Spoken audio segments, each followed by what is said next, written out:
I got three things for you. Three magical things that are just going to help dramatically improve your life. But here's the thing. Here's the caveat. You have to remain consistent. You have to actually execute. And if you do, I promise you, as a matter of fact, I can guarantee it right now, I'll sign the motherfucking screen. I know for absolute certain that your life will dramatically change within the next 90 days, so long as you can execute on these three things. If you can, you'll see it develop, you'll start seeing results, and I hope that you do get addicted to the results. I hope that you grow the curiosity to challenge yourself to see if you can do it longer than 90 days. And if you happen to do this for at least long enough, I mean, it may not even take 90 days. You might be able to get the gist of it, see results in 7 days, and be like, damn, all right, okay. You know, like you'll feel it. And you may have heard through in my other content where I'm talking about like, and then it just clicked. Like I couldn't really explain it. Like, like it's not necessarily a sound. It's like an aha moment. Things just click. And then it's almost like Neo in the Matrix, you know what I mean? Like when he realized that he's the one, like it's almost like that. Like you just, whoa, this is it. This has been it the whole time. That is the click. And so the reason why I even bring that up is because this formula, these three things are going to put you closer to that click. All right. So number one is your surroundings. When I talk about surroundings, I'm not talking about like necessarily your zip code or, you know, your surroundings right now. Like I got cars around me. You might be listening to this on the way to work. And you might be thinking like my surroundings, like, you know, is it my aisle? Is it my department? What I'm talking about is the 5 people you spend the absolute most time with. So it could be your wife, it could be your husband, it could be your best friend, it could be, you know what I mean, like your work buddy, it could be your, you know, your weekend buddy, whoever it is. Just think, I want you to think right now who these 4 to 5 people are who you spend a lot of time with. And the reason why I think your surroundings plays a big role is because you end up being the average of the 5 people that you hang out with most. And here's the thing is you don't necessarily need to hang out with someone physically, right? Like you could read a lot, right? And so then let's say you're reading 5 books and now you are surrounded by these 5 authors, right? So to speak, like you're within that realm. And it doesn't necessarily need to be a book either. It could be a virtual mentor. It could be someone, and maybe an influencer that you follow, like Grant Cardone, Gary Vaynerchuk, Ryan Stewman, Sales Remastered. Like these are influencers that you get to watch from afar wherever you are in the world. And then you have the physical influences around you. And so you may think right now, when you think of your inner core, your group of people, are the group of those that you hang out with the cool group? Like the cool group meaning they are rebels, you know what I mean? Like rebel without a cause. Believe me, I'm not mad at you. Shit, that's the group that I was in. I spent most of my life in that group, thinking that I'm the coolest, you know, just a rebel with a cause. Like I didn't like training and shit. Like I thought it was cool to be rebellious and go against the norm. Like I thought it was fucking weird to listen to an audiobook, you know what I mean? Like everyone thinks like, oh man, it's gonna be self-help book. I thought it was weird to, you know, do certain things that all along was meant to help me grow and improve. In layman's terms, I was worried about other people's point of view over mine. Like I was willing to sacrifice my growth just to ensure that in other people's point of view, their perception of me was coolness. And I got a post on that. I'll leave a link below this video. But the reason why I strongly believe your surroundings plays a big role is because that is who influences you the most. You know, if you notice, like you have a group of people, you guys talk like each other. If you notice that you've been married to someone for so long, you even start looking like each other. You start thinking like each other. And this is natural, is because you guys adapt to a specific mindset. And so the question is, well, Daniel, what if I'm in a fucked up group? I'm not saying you're in a fucked up group. I'm saying that those people are still your people. Don't befriend, you know what I mean? Don't unfriend them and shit. Don't unfollow them on Insta. What I'm talking about is that you at least recognize that number one is you cannot grow higher than the level that you are exposed to. And then number two is I want you to listen to the group. I want you to listen to the people that you are with all the time, and listen to how they talk, how their, their dialogue, their inner dialogue, like their thoughts. Like, are they more reserved? Are they more, challenge seeking? Are they more kind of daring, right? Like, are they all about growth, or are they all about settlement? Are they all about being reserved, or are they all about being flashy? And you have to identify that, because those emotional influences are going to determine where you're going to be in the next year or two. And time's gonna fucking pass, regardless whether you like it or not. Time's gonna pass, and it's gonna be a year, 2 year, 3 years, and depending on who you surround yourself with is going to determine where you're going to be at the end of that 1 year, 2 year, 3 years. Get it? And then number two, because your group matters so much, your inner dialogue matters a lot too, and it's because they connect, right? So those who you surround yourself with, they actually teach you and influence you of how to communicate. Not only communicate with each other or those around you, but how to communicate with your own self when you're thinking about certain things. And so, for example, if you got a challenge, if you have a goal in mind, your inner circle is going to influence you how to communicate. And that communication is actually number two, is how you communicate, your inner dialogue, and the way you talk, right? The way you speak about things.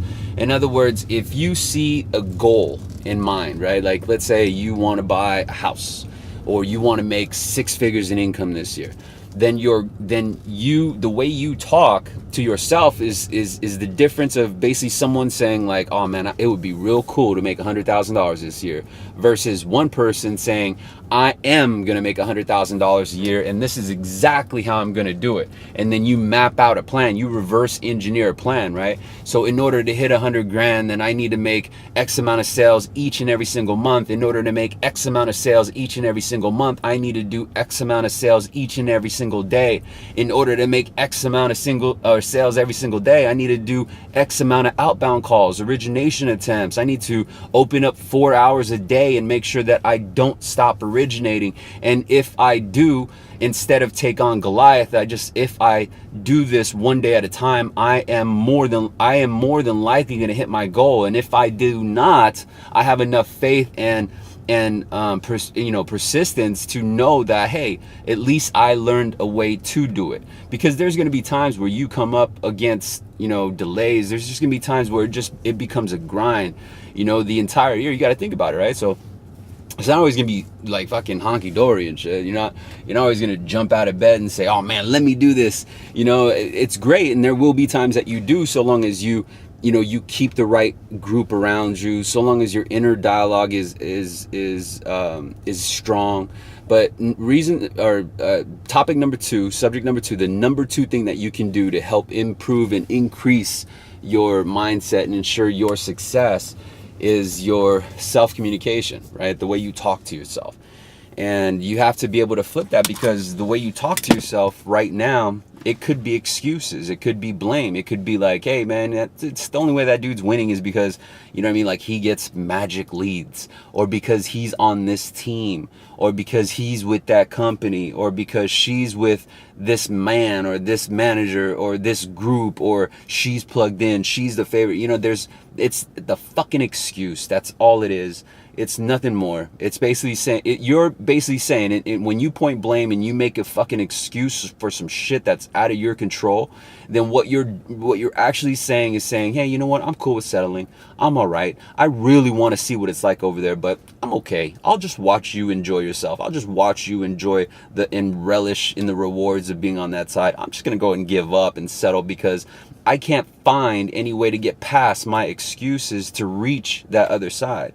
That's ultimately what you're saying. So that's number two, is fuck your excuses, right? And make sure that you're hanging around a group that is on the same wavelength. Like they won't let an excuse. They'll hold each other accountable. These are the people that you want to be surrounded with, because that's always going to be someone that or group that you need to rise above and carry your own weight to be around, right?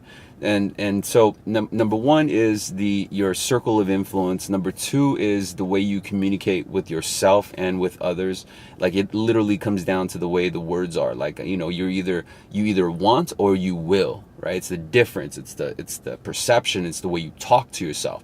You know, when you start to hear yourself make an excuse or make up an excuse, you got to catch yourself. You got to be able to say, oh, no, fuck that. That's an excuse. You know what I mean? I'm just trying to find a reason to ease up and take a break. Fuck that. You know, like, if he could do it or she could do it, I could do it better. That's all. You just got to accept that and find a way. Be persistent to find a way to do it better. And then finally, you know, besides your circle influence and besides your, you know, the way you communicate with people, the third reason I'm going to share with you in the next video. And this next video is going to be released today. I'm gonna make sure that I release it today. It's going to be uploaded on just specifically the Facebook channel. So if you're not on Facebook yet, be sure to hit the link below, look up the Facebook feed and watch the live video. I think you'll be more than pleased to know that that third reason was held into another video. But I got to get into the house, and it's running up on 10 minutes. My goal is to make these videos much short, easier to digest. And I got a question for you. I really want to know what your thoughts are of the content as of late. You know, the reason why I want to know is because, you know, most of my content, when it's here in the car, it's not planned out. It's not, you know what I mean? There's no cameraman saying cut and there's no retake. It literally is off the top of my head. And I think those are special because you know that it's real, right? I'm driving, my focus is elsewhere, but I'm talking about things where I want you to understand. I'm not selling you on this idea. I'm not you know, I'm not here trying to convince you, you know, like, hey, buy my program, buy my product. It's not scripted out, so it's delivered so perfect. And, you know, there are curse words in there, right? But it's raw. It's just genuine information that I know works. And I'd like to know your feedback on that versus the content that I have on here with a fancy background screen. It is edited, it is formatted and planned, and I'd really like to know what your input is. So let me know. Leave me some feedback at the bottom here, and check out the notes. Look at the links. Follow me on the other channels. And if you have any questions, always feel free to reach me at help@salesremaster.com. And if there's anything that I can ever do with regards to the content, help improve it, and also help ensure that, you know, the content is easy to digest, then let me know. Your comments, your feedback is my oxygen, and I'll always respond back. And I'd really like to know your feedback on which content do you prefer most. Do you prefer short videos, longer videos, the sales training that I have inside of a conference room or office, or with the fancy background? Or do you really enjoy the vlog? Do you enjoy the stories? Like, do you learn off of the content that I upload? Or do you sometimes find yourself like, fuck, I wish this dude would, you know, keep it down to a 5-minute video? You know, so I'd like to know your feedback. Let me know, and I'll keep it coming. Thanks. Bye.